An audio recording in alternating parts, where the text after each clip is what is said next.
A wrestler named Onami, Great Waves, was immensely strong and highly skilled in the art of wrestling.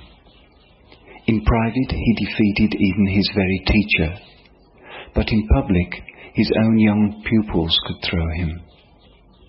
In his trouble he went to a Zen master who was stopping at a nearby temple by the sea and asked for counsel.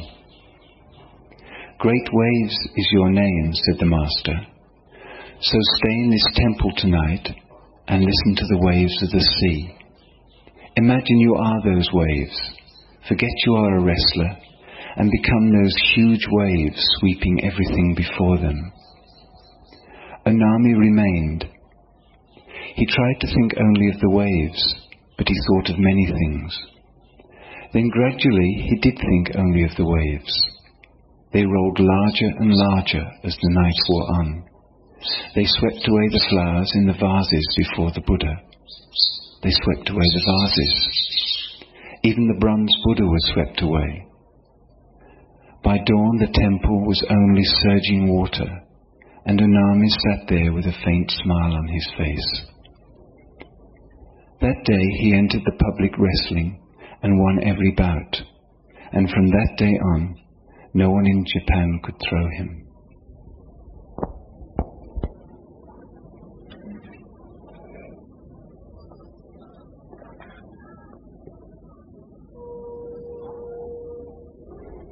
Self-consciousness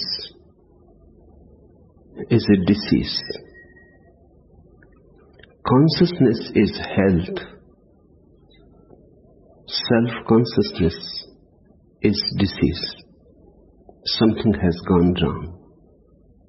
Some tie has arisen, some complex. The river of consciousness is not flowing naturally. Something foreign has entered into the river of consciousness. Something aligned. Something that cannot be absorbed by the river. Something that cannot become part of the river. Something that resists becoming part of the river.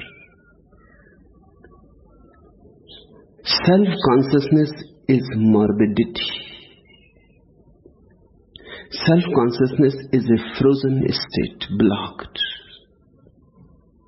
It is like a dirty pool going nowhere, just drying, evaporating and dying. Of course it stinks. So the first thing to be understood is the difference between self-consciousness and consciousness. Consciousness has no idea of I, of ego. It has no idea of one's separation from existence. It does not know any barriers. It knows no boundaries. It is one with existence. It is in a deep at-one-ment. There is no conflict between the individual and the whole. One is simply flowing into the whole, and the whole is flowing into one. It is like breathing. You breathe in, you breathe out.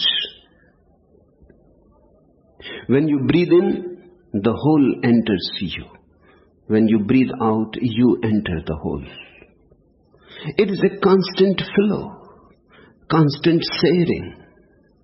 The whole goes on giving to you, and you goes on giving to the whole. The balance is never lost. But in a self-conscious man, something has gone wrong. He takes in, but he never gives out. He goes on accumulating, and he has become incapable of sharing. He goes on making boundaries around himself, so nobody can trespass. He goes on putting boards around his being. No trespassing allowed. By and by, he becomes a grave, a dead being, because life is in sharing.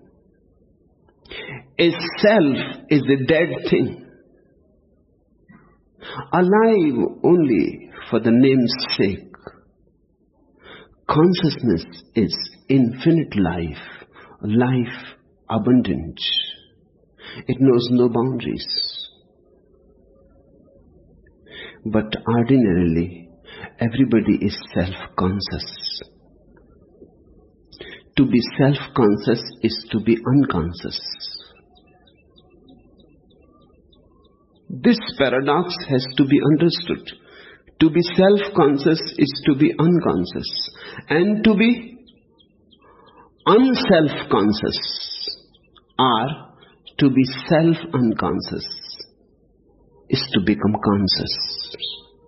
And when there is no self, when this small tiny self disappears, you attain to the real self with a capital S. Call it the supreme self, the self of all. So it is both no self in the sense that it is not only yours, and it is the ultimate self also, because it is the self of all. You lose your tiny center and you attain to the center of existence itself. Suddenly you become infinite. Suddenly you are no more bounded. You have no cage around your being. And the infinite power starts flowing through you. You become a vehicle, clear, with no obstructions. You become a flute, and Krishna can sing through you. You become just a passage, empty, nothing of your own. This is what I call surrender. Self-consciousness is a non-surrendering attitude. It is the attitude of conflict, fight, struggle. If you are fighting with existence, you will be self-conscious, and of course, you will be defeated again and again and again. Each step is going to be a step in more and more defeat. Your frustration is certain. You are doomed from the very beginning. Because you cannot hold this self against the universe. It is impossible. You cannot exist separately. You cannot be a monk. This word monk is good. You must be aware of similar words like monopoly, that comes from the same root, or monastery, that comes from the same root, or monologue, that comes from the same root. A monk is one who is trying to be oneself, who is trying to define his boundaries, and who is trying to exist separate from this total existence. His whole effort is egoistic. It is bound to fail. No monk can ever succeed. You can succeed only with God, never against Him. You can succeed only with the whole, never against Him. So if you are frustrated, in deep misery, remember, you are creating that misery, and you are creating by a subtle trick. You are fighting against the whole. It happened. It must have been a rainy season like this, and the village river was overflooded. And people came running to Mullah Nasruddin and said, "Your wife has fallen in the flooded river. Run fast, save her." Nasruddin ran. He jumped into the river and he started swimming upstream. The people who had gathered to see they shouted, "What are you doing, Nasruddin? Your wife cannot go upstream. The stream has taken it downwards." Nasruddin said, "What you are talking about? I know my wife. She can only go upstream."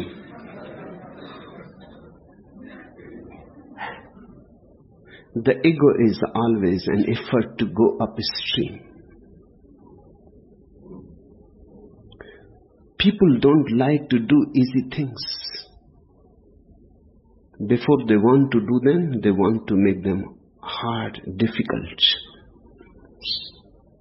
People enjoy doing hard things. Why? Because when you face a hard thing, your ego becomes subtle, sharp. There is a challenge. When the first group reached to the top of the Everest, somebody asked Edmund Hillary, "Why? You took such a risk. It was dangerous. Many others have died before you and have not been able to reach." And the person who was asking was unable to understand why people go on trying to reach Everest and losing their life. What is the point of it? What is there to achieve? Edmund Hillary is reported to have said that we cannot rest unless this Everest remains unconquered. We have to conquer it. There is nothing to get in it. But the very presence of Everest unconquered is a challenge. To whom it is a challenge? To the ego. You watch your own life, many things you are doing only because of the ego. You want to make a big house. You may be perfectly comfortable in your house as it is, but you want to make a big palace. That big palace is not for you. That big palace is for the ego. You may be perfectly comfortable as you are, but you go on accumulating money. That money is not for you. That money is for the ego. How can you rest till you have become the richest man in the world? But what you are going to do by becoming the richest man in the world? You will become more and more miserable. Because misery comes out of conflict. Misery is an indication that you are in conflict. So don't throw your responsibility on something else. People are very rationalizing. If you are miserable, they will say, what we can do? The past life's karmas are making us miserable. All rubbish.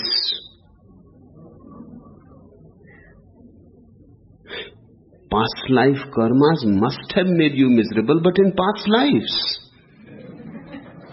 Why they should wait up to now? There is no point in waiting.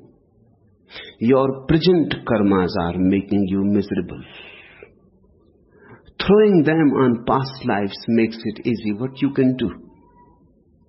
You have to be the way you are. Now nothing can be done. The past cannot be undone. You cannot erase it just by waving your hand. There is no magic trick that can help you to erase your past. It has happened and it has happened forever. Now it is going to remain absolute. There is no possibility of changing it. That relieves you of the burden. And you think, so okay, I have to be miserable because of the past karmas. You can throw the responsibility on the devil, as Christians go on doing. Hindus go on throwing the responsibility on past karmas. Christians go on throwing the responsibility on the devil.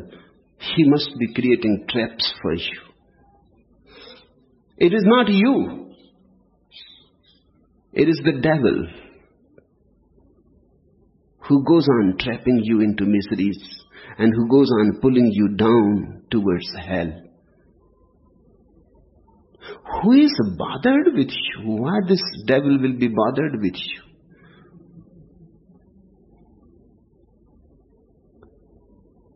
Then there are Marxists, communists, socialists. They say it is the social structure, the economic system that makes people miserable. Then there are Freudians, psychoanalysts. They say it is the child and mother relationship. But it is always something else. It is never you. It is never you in the present.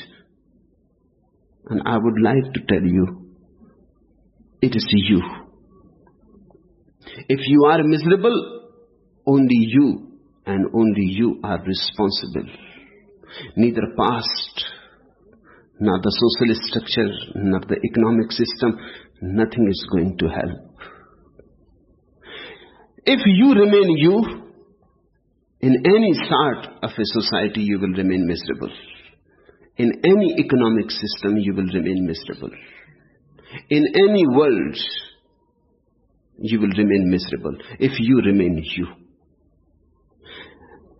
And the first basic change happens when you start dropping this conflict with existence. That is the only meaning of all the great religions. When they emphasize drop the ego, they are saying drop the conflict. I would like you to remember it more, because drop the ego seems too metaphysical. Ego? Where is the ego? What is the ego? The word seems to be known. You seem to be well acquainted, but seems to be very vague. Cannot be grasped. I would like it to make more practical. Drop the conflict. Because ego is a byproduct of your conflicting attitudes. People talk of conquering nature. People talk of conquering this and that. How can you conquer nature? You are part of it. How the part can conquer the whole? See the foolishness of it, the stupidity. You can be with the whole in harmony, or you can be in conflict with the whole in disharmony. Disharmony results in misery, harmony results in bliss. Harmony naturally results in a deep silence, joy, delight. Conflict results in anxiety, anguish, stress, tension. The ego is nothing but all the tensions that you have created around yourself. And in the first place, there is no need to create. But why man goes on creating it? There must be some reason why everybody goes on creating the self. The real self is unknown. That's why. And it is very difficult to live without a self. So we create a pseudo-self, a substitute self. The real self is unknown. In fact, the real self never becomes absolutely known. It remains mysterious. It remains ineffable, indefinable. The real self is so vast that you cannot define it. And the real self is so mysterious that you cannot penetrate it to the very core. The real self is the self of the whole. It is not possible for human intellect to penetrate, to ponder, to contemplate about it. I have heard there is a famous story of a wise man who was called by Alexander the Great. And Alexander asked him that, I have heard that you have come to know what God is, so please tell me. I have been in search, and people say you have attained. So enlighten me about God, what God is. It is said, the wise man said, you give me at least 24 hours to think over it. 24 hours passed, and Alexander was waiting very eagerly. The wise man came and he said, 7 days will be needed. And then 7 days passed, and Alexander was very impatient. And the wise man came and he said, 1 year will be needed. Alexander said, what do you mean 1 year will be needed? You know or you don't? If you know, you know. Tell me. Why waste time? The wise man laughed and he said, the more I ponder, the more it becomes unknowable. The more I know, the more it becomes difficult to say that I know. 24 hours I tried and tried, and it started slipping from my hands. It is very elusive. It is like mercury. Then I asked for 7 days. That didn't help. Now, at least 1 year. And I'm not certain that I will be able to bring a definition. The wise man did well. He must have been really wise, because there is no way to define the real self. But man cannot live without a real self. Then one feels so empty. Then one feels a wheel without a hub. Then one feels a circumference without a center. No, it is hard to live without a self. To know the real self is arduous. One has to travel long to arrive home. One has to knock on many doors before one comes to the right door. The easy trick is you can create a false self. To grow real roses is difficult. You can purchase plastic roses. They will not deceive you, but they can deceive the neighbors. That is the point of the self, the ego. It cannot deceive you. You know well that you don't know yourself, who you are. But at least it can deceive the neighbors. In the outside world, at least you have a certain level who you are. Have you ever thought about it? If somebody asks, who are you? What you answer? You say your name. Name is not yours because you came in the world without a name. You came nameless. It is not your property. It has been given to you. And A, B, C, D, any name would have been useful. It is arbitrary. It is not essential in any way. If you are called Ram, good. If you called Hari, good. It makes no difference. Any name would have been as applicable to you as any other. It is just a label. A name is needed to call you. But it has nothing to do with your being. Or you say, I am a doctor. Or you say, I am an engineer. Or a businessman. are a painter, are this and that, but nothing says anything about you. When you say, I am a doctor, you say something about your profession, not about you. You say, how I earn my living. You don't say anything about life, you say something about your living. You may be earning your living as an engineer, or as a doctor, or as a businessman. It is irrelevant. It does not say anything about you. Or you say your father's name, your mother's name, your family tree. That too is irrelevant, because that doesn't define you. Your being born in a particular family is accidental. You could have as well been born in another family, and you would not even have noticed the difference.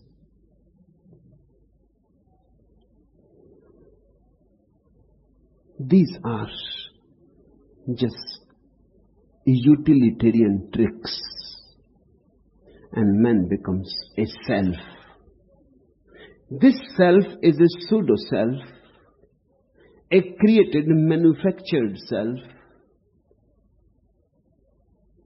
homemade.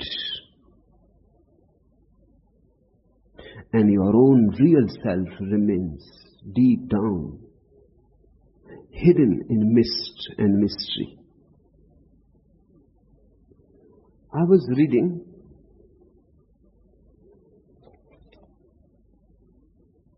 a Frenchman was crossing the desert with an Arab guide. Day after day, the Arab never failed to kneel on the burning sand and call upon his God. At last one evening, the unbeliever said to the Arab, "How do you know there is a God?" The guide fixed his eye upon the scoffer for a moment and then replied, "How do I know there is a God? How did I know that a camel and not a man passed last night? Was it not by the print of his hoof in the sand?" And pointing to the sun, whose last rays were fading over the horizon, he added, "That footprint is not of man." Yourself cannot be created by you. It cannot be man-made.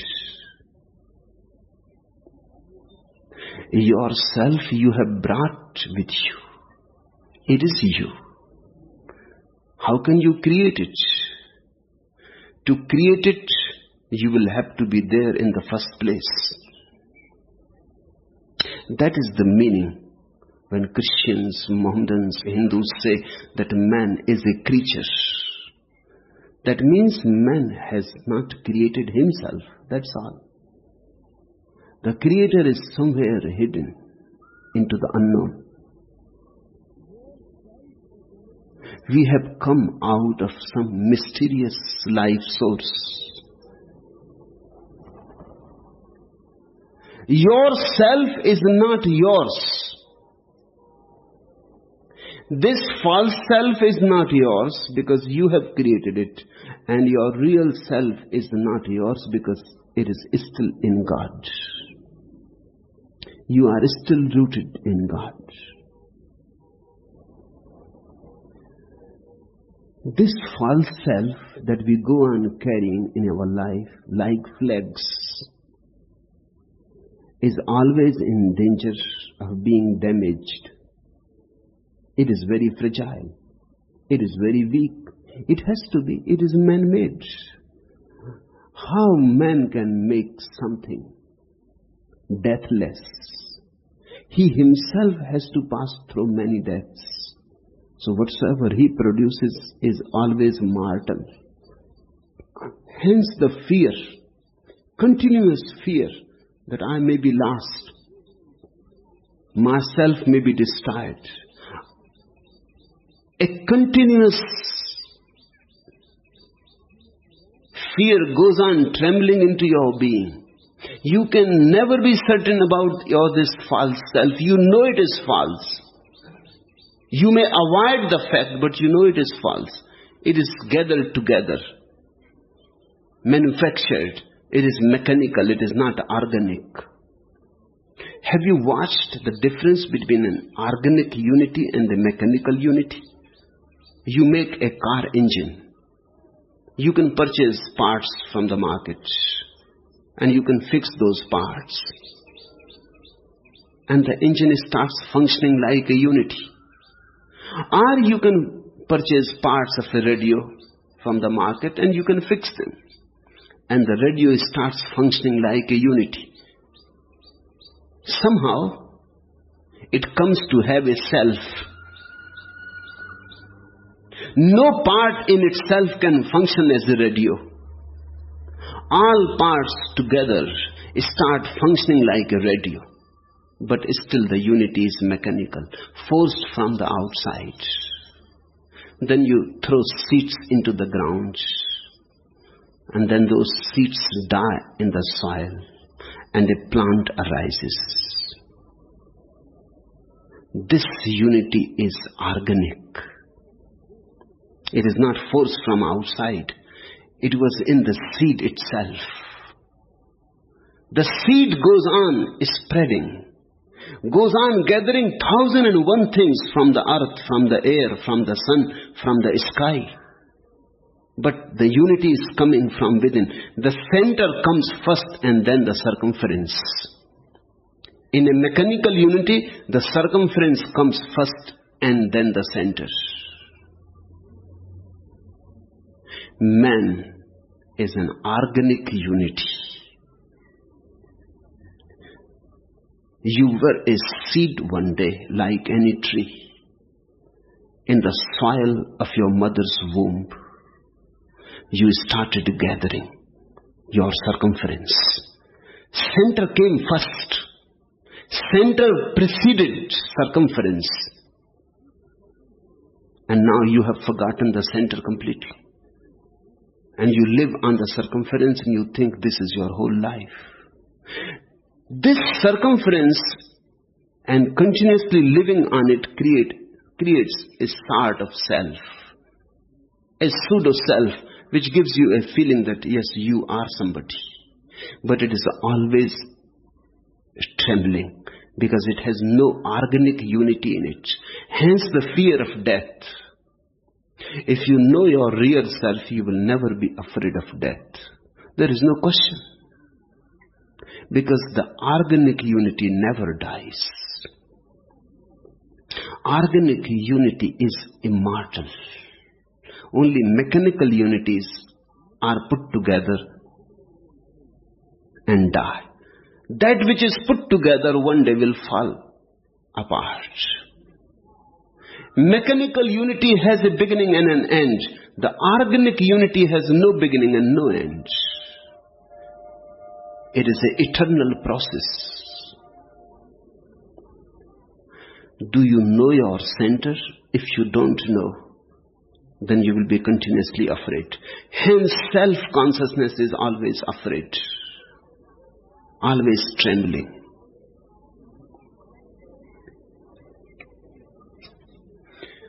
And you always need support from others. Somebody to appreciate you. Somebody to clap. Somebody to say how beautiful you are or how intelligent.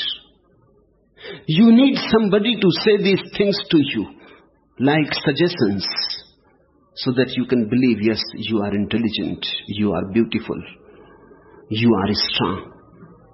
But see the point, you depend on others. A foolish man comes to you and says you are very intelligent.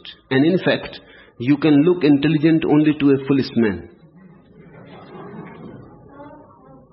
If he is more intelligent than you, of course you will not look intelligent to him. So a foolish man comes and certifies your intelligence. And you are very happy. You can look beautiful only to an ugly man. If he is more beautiful than you, you will look ugly. Because it is all relative. and you are certified by ugly people that you are beautiful, and you are tremendously happy. What type of intelligence is this which has to be certified by foolish people? What type of beauty is this which has to be certified by ugly people?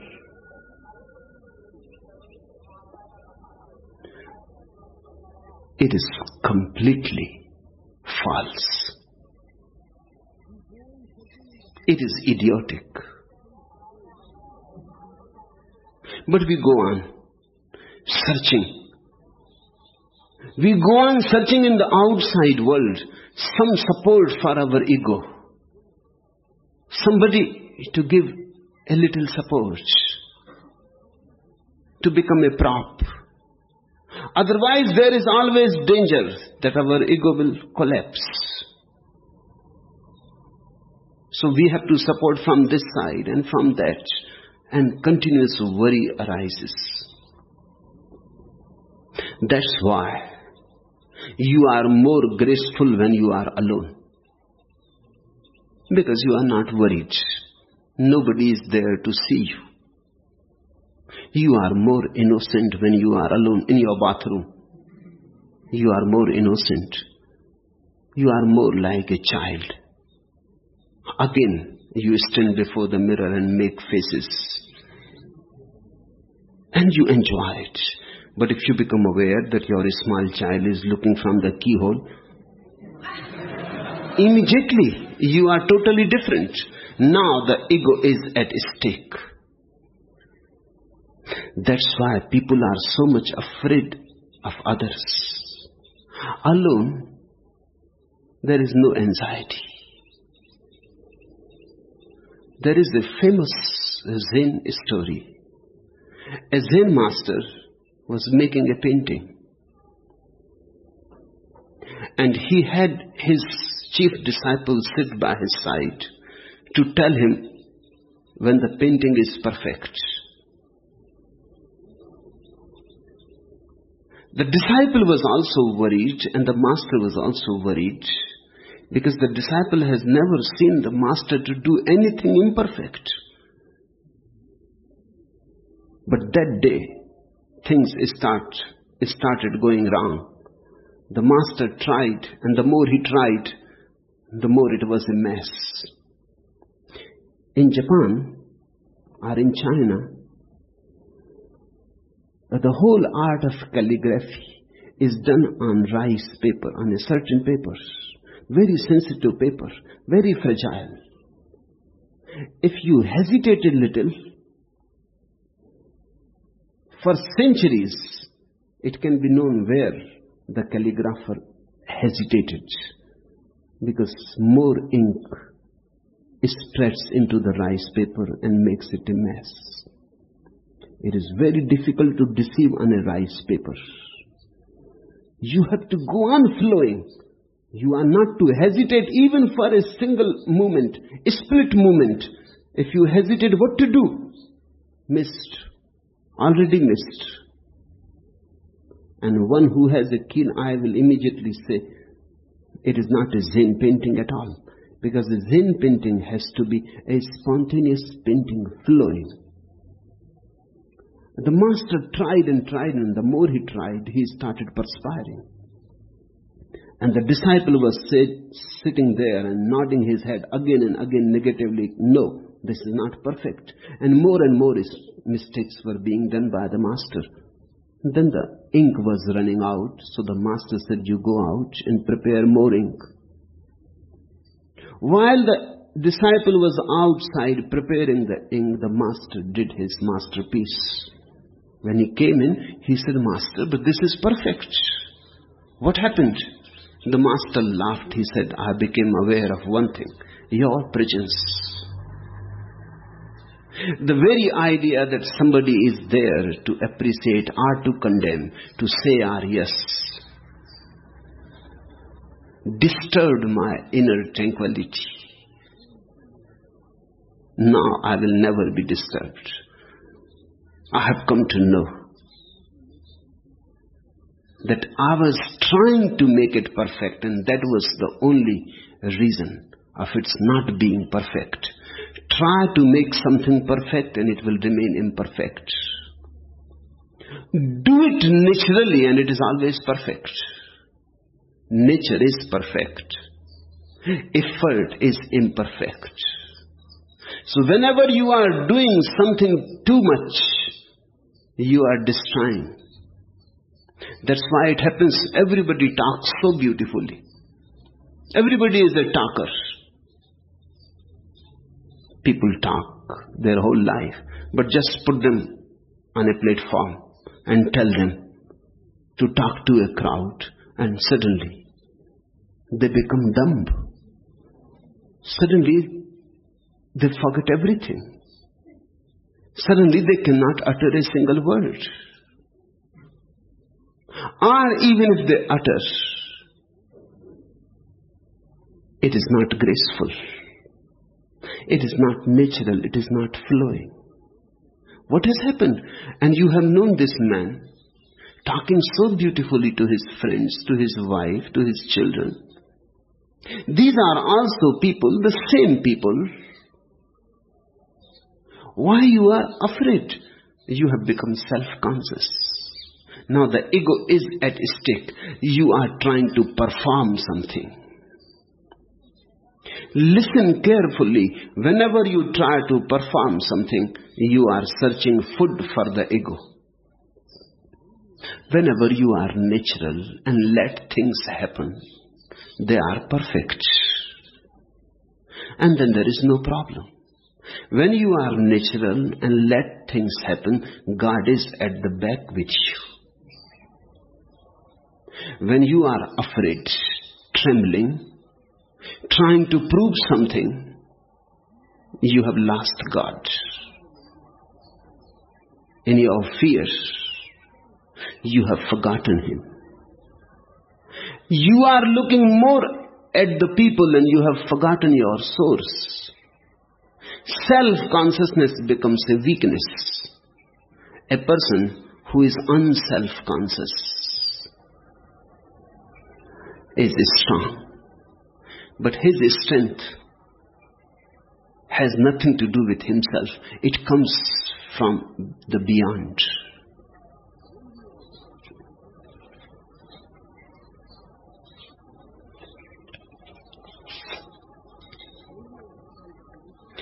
When you are self-conscious, you are in trouble. When you are self-conscious, you are really showing symptoms that you don't know who you are. Your very self-consciousness indicates that you have not come home yet. It happened as a pretty girl passed by. Mullah Nasruddin turned to look. His wife said with a pout, "Every time you see a pretty girl, you forget you are married." "That's where you are wrong," said the mullah. "Nothing makes me more aware of the fact." Whenever you are self-conscious, you are simply showing that you are not conscious of the self at all. You don't know who you are. If you had known, then there is no problem. Then you are not seeking opinions. Then you are not worried what others say about you.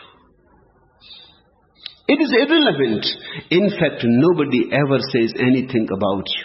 Whenever people say something about you, they say about themselves.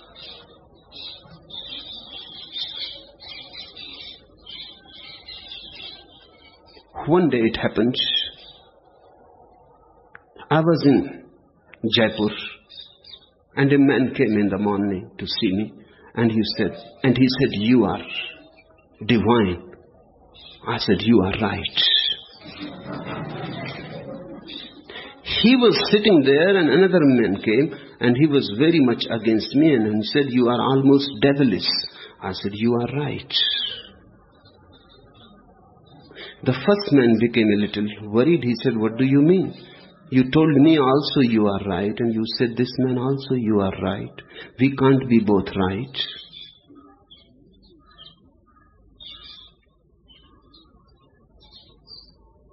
I told him, not only two, millions of people can be right about me, because whatsoever they say about me, they say about themselves. How they can know me? It is impossible. They have not even known themselves yet. Whatsoever they say is their interpretation. So the man said, then who you are? If this is my interpretation that you are divine, and this is his interpretation that you are evil, then who you are? I said, I am just myself. And I have no interpretation about myself. And there is no need. I am simply delighted in being myself. Whatsoever that means. I am happy in being myself.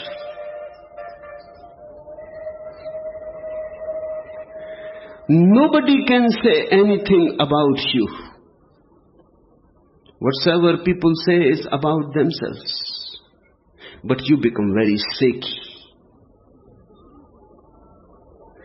Because you are still clinging to a false center. That false center depends on others. So you are always looking what people are saying about you. And you are always following other people. You are always trying to satisfy them. You are always trying to be irrespectable. You are always trying to decorate your ego. This is suicidal.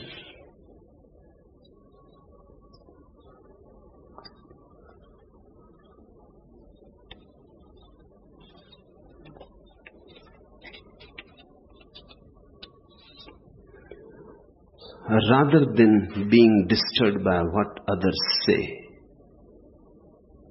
you should start looking inside yourself. To know the real self is not so cheap. But people are always hankering for cheap things. It happened when the pain in Mullah Nasruddin's back became unbearable. He reluctantly went to a specialist to diagnose his problem.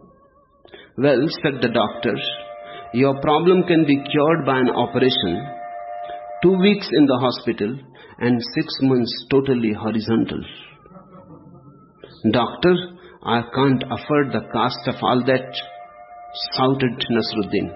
Well, then for 25 rupees I can retouch the x-rays, suggested the doctor.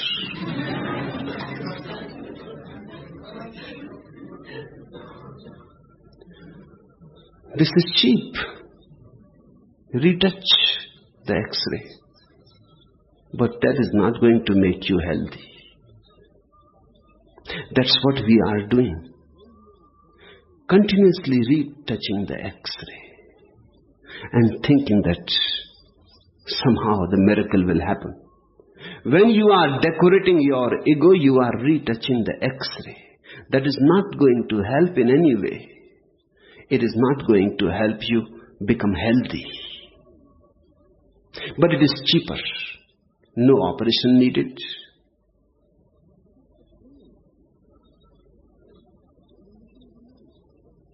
At no cost. But what is the point? Your misery remains. You become respectable and your misery remains. You become highly praised by the society. Your misery remains. You are decorated by medals, gold medals, Padma Bhushan, Victoria Cross. But your misery remains.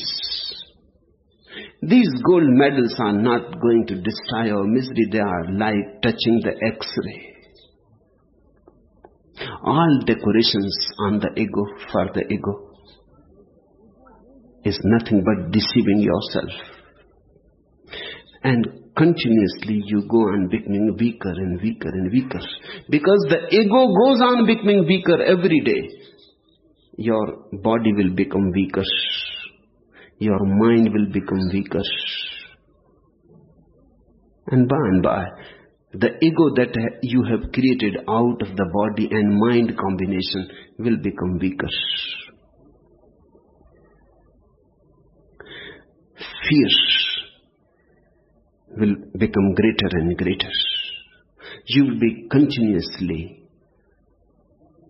sitting on a volcano that can any day explode.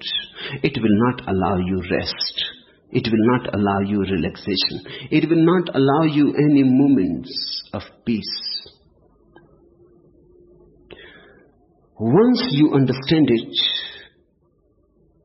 then the whole energy is put into another direction. One has to know oneself. One has not to be worried about what others say about you.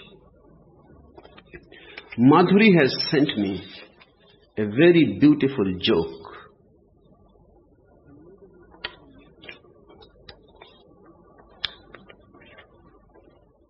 So there was this guy, and nobody ever noticed him. He did not have any friends. He was at a salesman's convention in Miami. See, and he saw that everybody else was happy and laughing and paying attention to each other, but not to him. One evening he was sitting really bummed out. When he got to talking with another salesman, he told him his problem. I know how to fix that up, cried the other. You just get a camel and ride it around in the streets, and in no time everybody will notice you, and you will have all the friends you want. So, what do you know? There was a circus going out of the business, and they wanted to sell a camel. The man bought it and rode up and down the streets on it, and sure enough, everybody paid attention to him and noticed him. He felt on top of the world. But then, a week later, the camel disappeared. The man was heartbroken and immediately phoned the local newspaper to place an ad for his lost camel. Is it a boy or a girl camel? Inquired the guy on the phone. A boy or a girl? How should I know? Raged the man. Then he thought, of course, it was a boy, that's right. How do you know? Inquired the admin. Because, said the man, every time I rode up and down the streets, people yelled, look at that stomach on the camel.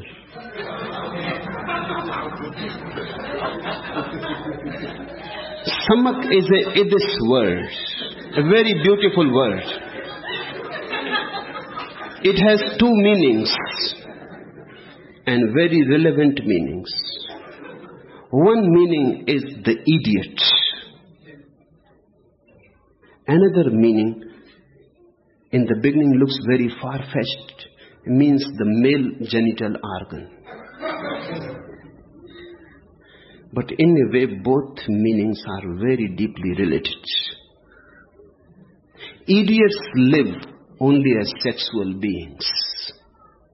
They don't know any other life. So samak is beautiful. If a person has known only sex as life, he is stupid. He is an idiot. Now people were saying that look at that idiot on the camel. But the man thinks they were talking about the male genital organ of the camel, not about him. The ego is very deceptive. It goes on listening what it wants to listen.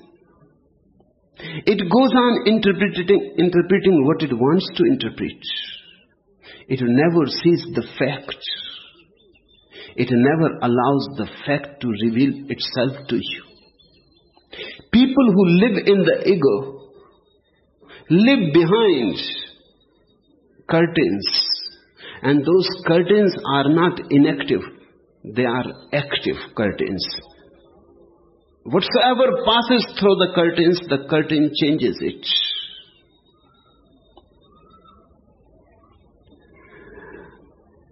People go on living in a mental world of their own creation. Ego is the center of their world, of the false world. Call it illusion, Maya. And around the ego they go on creating a world, which is nobody else's world. They only live in that world. When you drop the ego, you drop a whole world that you have created around it. For the first time, you are able to see things as they are, not as you would like them to be.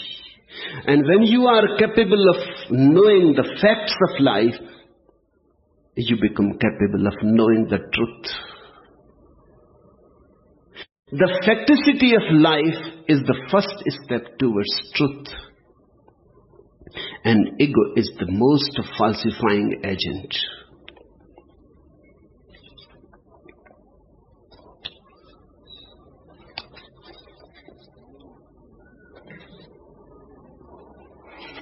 Now this story. A wrestler named Onami, Great Waves, was immensely strong and highly skilled in the art of wrestling. In private, he defeated even his very teachers, but in public, his own young pupils could throw him. In his trouble, he went to a Zen master who was stopping at a nearby temple by the sea, and asked for counsel. Great Waves is your name, said the master, so stay in this temple tonight and listen to the waves of the sea. Imagine you are those waves.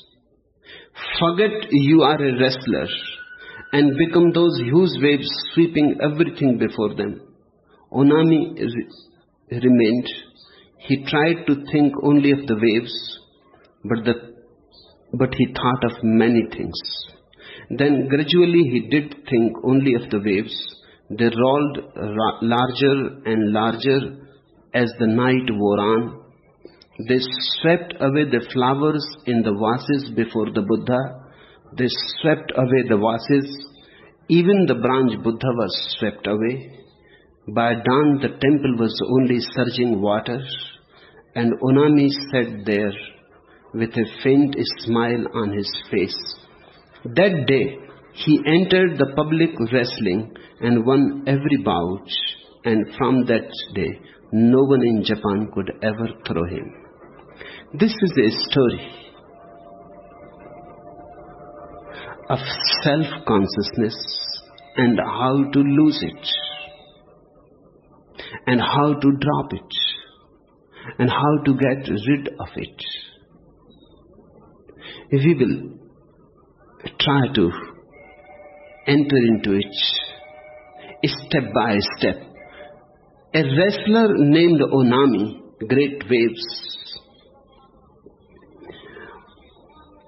was immensely strong.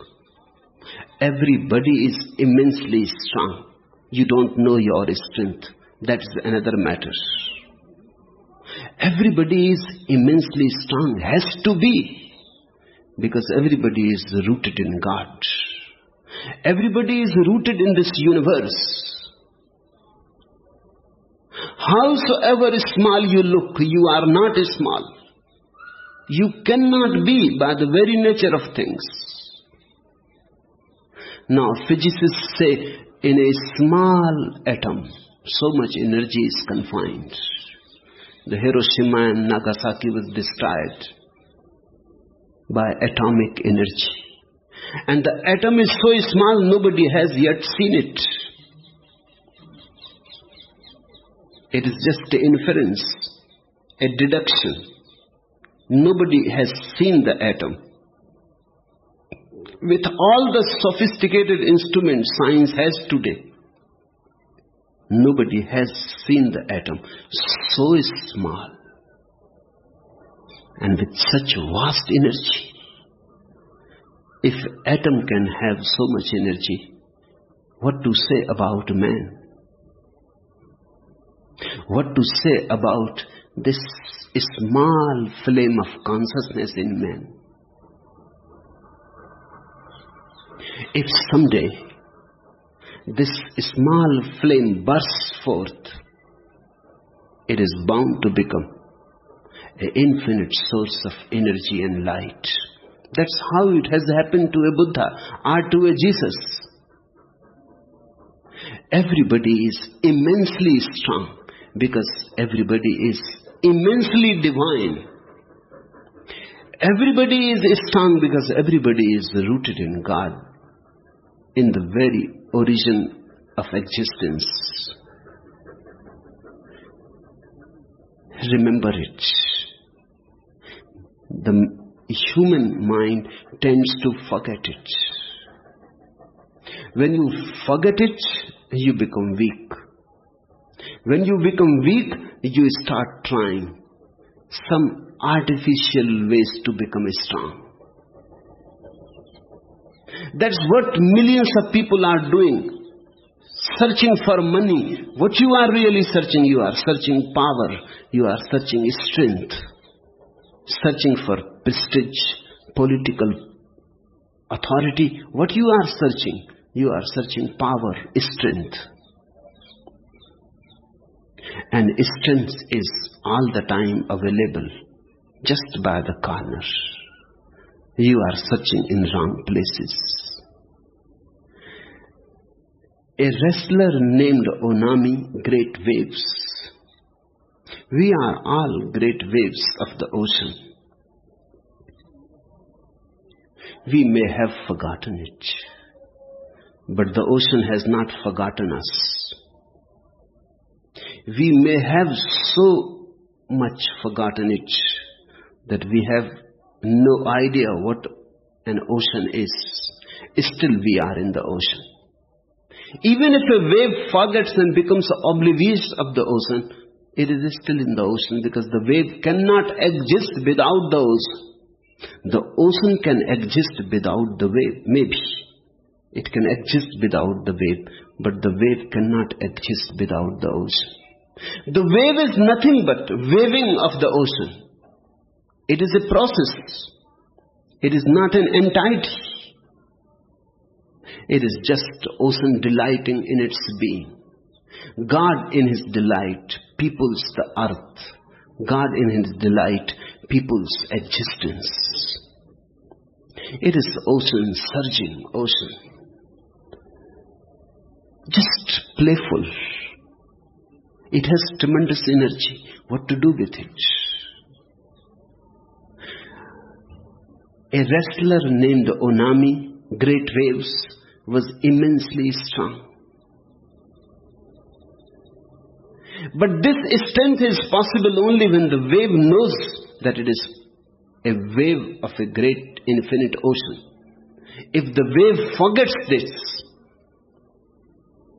then the wave is very weak.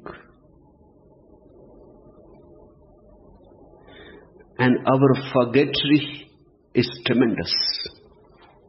Our memory is very small, very tiny. Forgettery, tremendous. We go on forgetting. And that which is very obvious, we forget very easily. That which is very close, we forget very easily. That which is always available, we forget very easily. Do you remember your breathing? You remember only when there is some trouble. You have colds. breathing trouble or something. Otherwise, who remembers breathing? That's why people remember God only when they are in trouble. Otherwise, who remembers? And God is closer than your breathing. Closer than you are to yourself. He is more closer than yourself. One tends to forget. Have you watched it? If you don't have something, you remember. When you have it, you forget. You take it for granted. Because God cannot be lost, it is very difficult to remember. Only very rare people become capable of remembering God. To remember that which we have never been away from is very difficult. A fish in the ocean forgets the ocean. Throw the fish on the shore in the sands, hard sands, and then the fish knows. Then the fish remembers. But there is no way to throw you out of God. There is no shore to Him. God is a shoreless ocean. And you are not like a fish. You are like a wave. You are exactly alike God. Your nature and God's nature are the same. That's the symbolic meaning of choosing this name for this story. He was highly skilled in the art of wrestling. In private, he defeated even his own teacher. But in private. Because in private, he must have been capable of forgetting himself. Remember this sutra. When you remember yourself, you forget God. When you forget yourself, you remember God. And you cannot remember both together. When the wave thinks itself as a wave, she forgets that she is the ocean. When the wave knows itself as the ocean, how can she remember now herself as a wave? Only one is possible. Either the wave can think about herself as a wave or as the ocean. It is a gestalt.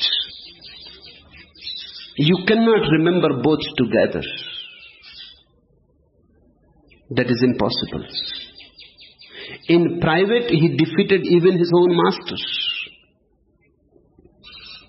But in public, his own young pupils could throw him. In the privacy, he must have been completely forgetful of his own self, the ego. Then he was tremendously powerful. In public, he must be becoming too much self-conscious. Then he was weak. Self-consciousness is weakness. Self-forgetfulness is strength. In his trouble, he went to a Zen master who was stopping at a nearby temple by the sea and asked for counsel. "Great waves is your name?" said the master. "So stay in this temple tonight and listen to the waves of the sea." A master is one who can create devices for everybody. A master is one who has no fixed device. He looks at the man, this man Onami, great waves, just his name, and he creates a device around his name. That's what I go on doing. I give you name and create a device around it.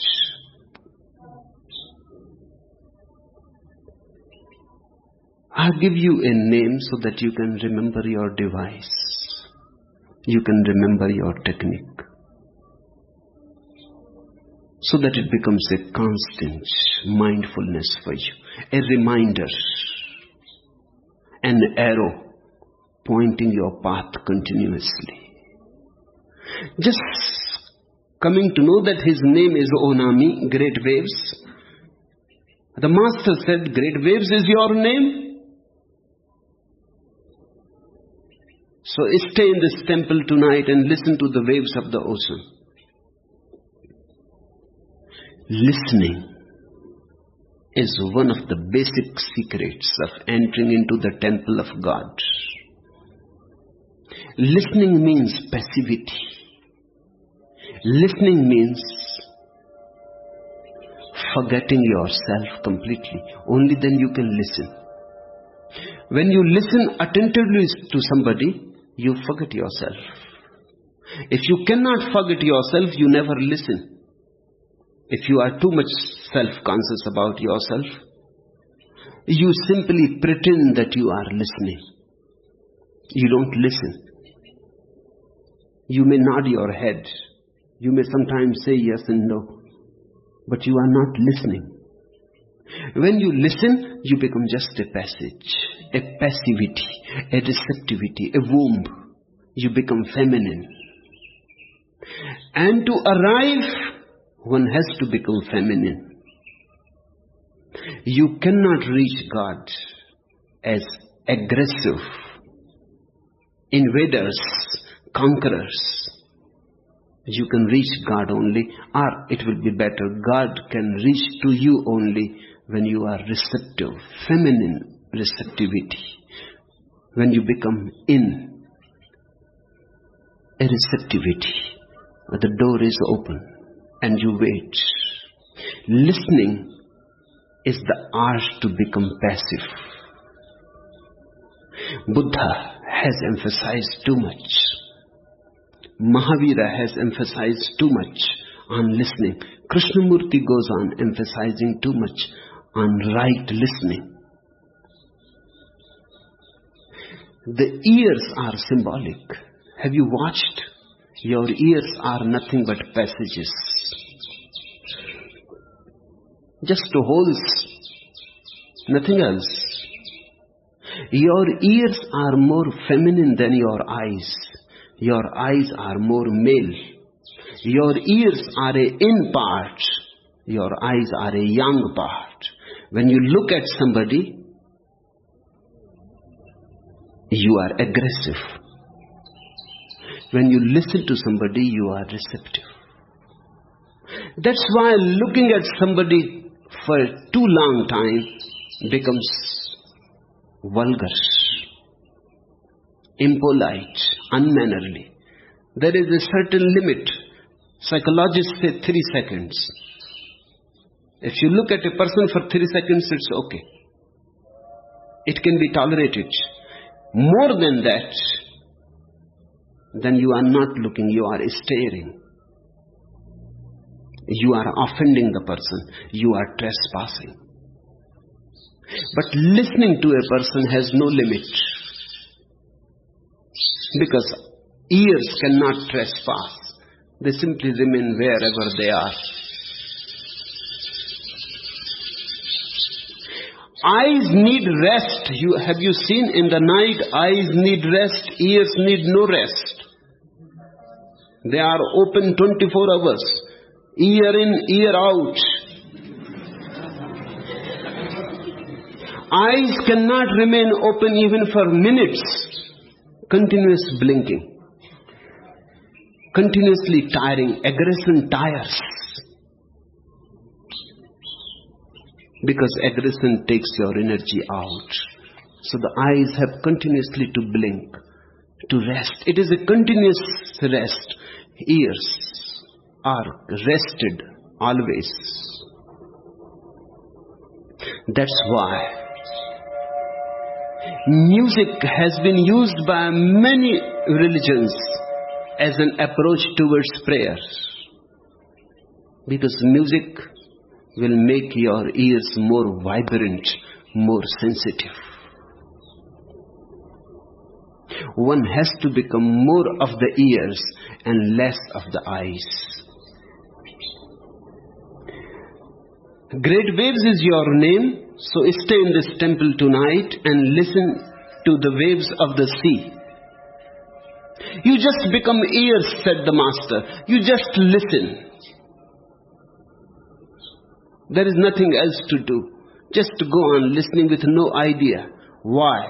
With no idea what is happening. Just go on listening. With no interpretation. With no activity on your part. And then, imagine you are those waves. First listen. Get in tune with the waves.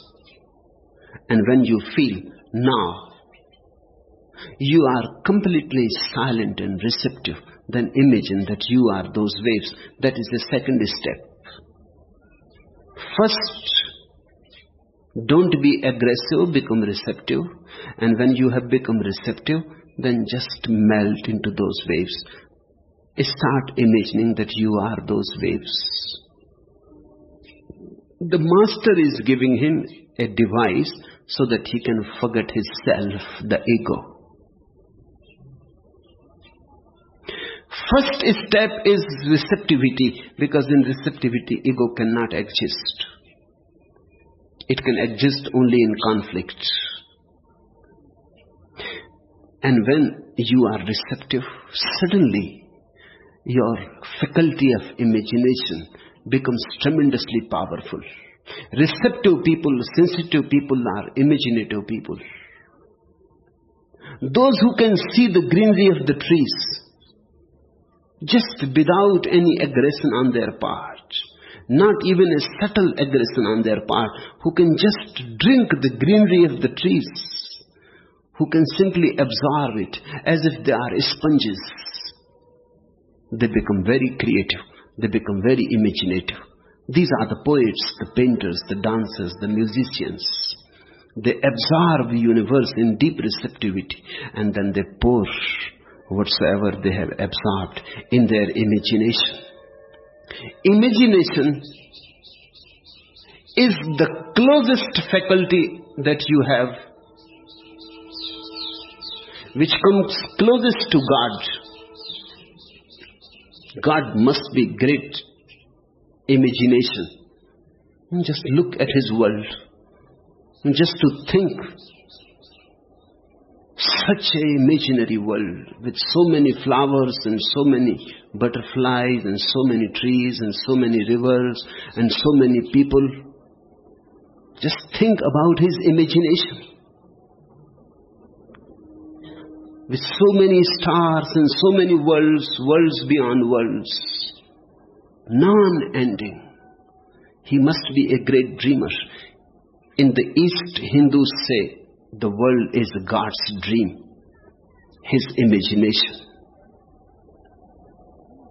The world is His magic, His imagination. He is dreaming it. We are part of His dream. When the Master said to Onami, then you imagine yourself as those waves, he was saying, then you become creative. First you become receptive, and then you become creative. And once you have dropped your ego, you become so flexible that whatsoever you imagine will happen. Then your imagination will become your reality. Forget you are a wrestler and become those whose waves sweeping everything before them. Onami remained. He tried to think only of the waves. Of course, it was difficult in the beginning. He thought of many things. It is natural. But he remained. He must have been very patient. Then gradually he did think only of the waves. Then a moment came. If you pursue, if you persist, one moment is bound to come when the thing that you have been desiring for many lives happens, but patience is needed. Then gradually he did think only of the waves. They rolled larger and larger as the night wore on. Now these are not the real waves of the ocean that are rolling larger and larger. Now there is no distinction between his waves of imagination and the real waves. That distinction is lost. Now he does not know what is dream and what is real. He does not know. He has become a small child again. Only children have that capacity. In the morning you can find a child weeping for a toy he had seen in the dream, and he wants it back. And he says, "Where is my toy?" And you go on insisting that it was just a dream. But he says, "Still, where it is now?" He has no distinction between the dream and the waking. He knows no distinctions. He knows reality as one. When you become very receptive, you become childlike. Now these waves, they rolled larger and larger as the night wore on. They swept away the flowers in the vases before the Buddha. They swept away the vases. Not only that, even the branch Buddha was swept away. This is beautiful. It is very difficult for a Buddhist to imagine that the Buddha is being swept away. If he was too much attached to his religion, that would have been the point where he would have been completely cut off from his imagination. He would say, "Enough is enough. Buddha being swept away, what I am doing? No, I am no more a wave." He must have stopped at the feet of the Buddha. He must have touched the feet of the Buddha, but not more than that. But remember, one day, even those feet that have helped you tremendously on the path, they have to go. Buddhas also have to be swept away. Because the door can become a hindrance if you cling to it. Larger and larger, they swept away the flowers in the vases before the Buddha. They swept away the vases. Even the branch Buddha was swept away. By dawn, the temple was only surging water. Not that it really happened. It happened to Onami. Remember it. If you had been in that temple that time, you would not have seen the surging water in the temple. It was happening only to Onami. It was happening in a totally different dimension of his being. It is the dimension of poetry, imagination, dream, the intuitive, the feminine, the childlike innocence. He had opened doors of his imaginative faculty. By listening to the waves, by becoming receptive, he became imaginative. His imagination flowered as 1,001 petaled lotus. By dawn, the temple was only surging water, and Onami sat there with a faint smile on his face. He became a Buddha. The same faint smile as one day came to Buddha under Bodhi tree must have come to Onami. Suddenly he was no more there. And that was the smile of coming back home. The smile that one has arrived. The smile that now there is no more to go anywhere. The smile that one has got the source. The smile that one has died and is resurrected. Onami sat there with a faint smile on his face. That day he entered the public wrestling and won every bout. And from that day, no one in Japan could ever throw him. Because now it is not his energy. He is no more Onami. He is no more the waves. He is the ocean now. How can you defeat the ocean? You can defeat the wave. Once you have dropped the ego, you have dropped all defeat, all failure, all frustration. Carry the ego and you are doomed to failure. Carry the ego and you will remain weak.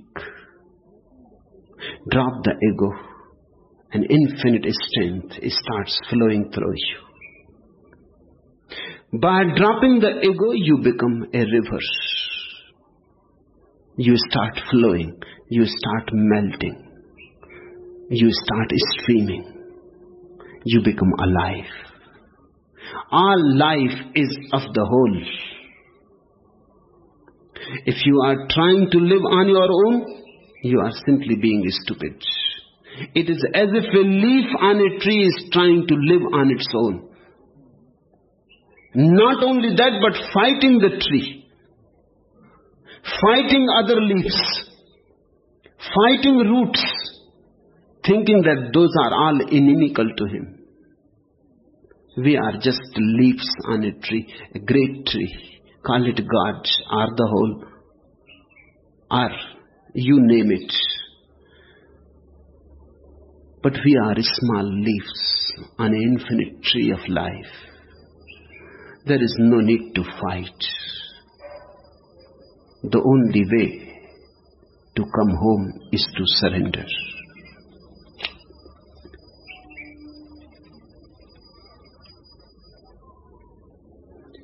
Enough for today.